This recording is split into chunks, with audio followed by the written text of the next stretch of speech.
Welcome to Samba Samba. Enjoy the video. You'll start by confirming the external drive is connected, and you can see the iPhone backup folder. Note its exact folder name. Once done, make sure iTunes is installed or updated on Windows 10, then close iTunes so files aren't locked.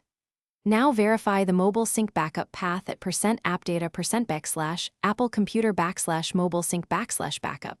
Create the backup folder if it's missing. This is where iTunes expects backups, so getting this path correct saves time later.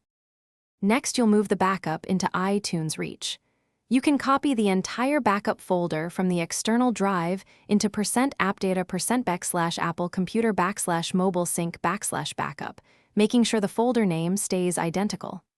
Alternatively, to save create a junction, open command prompt as administrator and run mclink/j /users /your user /appdata /roaming /Apple computer /. Finally, connect your iPhone and open iTunes. Select the device, choose Restore Backup, and pick the backup you placed or linked into Mobile Sync.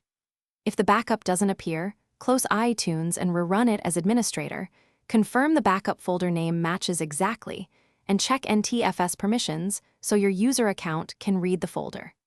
If you see restore errors, make sure the backup matches the device's iOS version and Apple ID, and free sufficient space on the iPhone before retrying.